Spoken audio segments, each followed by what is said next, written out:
Great things never came from comfort zone. बहुत बड़ी और गहरी लाइन है, पंक्ति केवल इतनी सी है, great things never came from comfort zone. आरामदायक स्थिति में रहते हुए कभी भी महान कार्य नहीं किए जा सकते।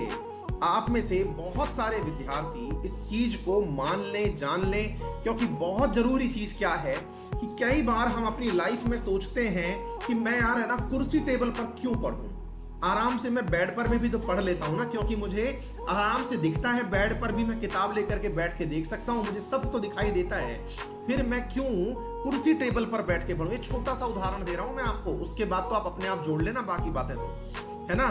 तो भाई साहब सिंपल सी बात समझना, जब आप बेड पर बैठ के पढ़ रहे होते हैं तो सबसे पहला जो मुद्दा आता है ना आप लोगों का, क्योंकि मैं भी विद्यार्थी रहा हूं, पढ़ करके देखा है मैंने कि बेड पर पढ़ने में आनंद बड़ा आता है, आराम से डले हुए हैं और पढ़ रहे हैं, रीडिंग लग रही है। लेकिन जरा सोचो यार, एक बार भी किसी लाइन को अंडरलाइन करने का मन कर गया ना भाई साहब, तो वो कॉपी के ऊपर जब अपन अंडरलाइन कर रहे होते हैं ना, चल यहाँ रहा होता है, पेन खींच कहीं और रहा होता है ना।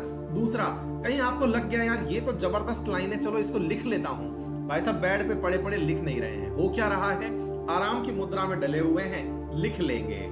इसी समय आपका कंफर्ट आपके ऊपर हावी हो गया, क्योंकि आप आराम में थे, आपने अपने आप के साथ कॉम्प्रोमाइज कर लिया।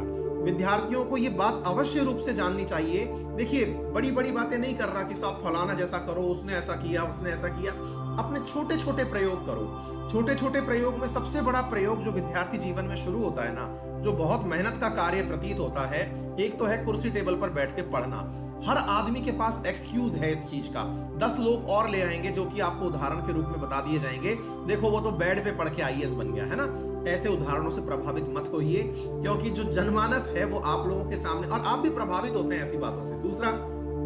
दूसरा जो कठिन कार्य है, क्योंकि देखिए अल्टीमेटली जो होता है ना, वो विद्यार्थियों को ऐसा सुलभ तरीका ढूंढना होता है जिसमें मेहनत कम लगे और रिजल्ट मिल जाए। मतलब कोई ऐसी युक्ति बना दे, मान लो कल को मैं एक वीडियो डाल देता हूं कि बिना नोट्स बनाए, बिना बेड पर बैठ के पढ़े, आइए मैं आपको टॉप करना सिखाता हूं। पता चलेगा कि भाई साहब आपका वो वीडियो जो है ना वो सुपर हिट हो गया। क्यों? बोले गुरुजी क्या बात कर रहे हो, बेड पे लेट करके भी हम नोट्स बना लेंगे और सफल हो जाएंगे, बताओ ना कोई तरीका हो तो।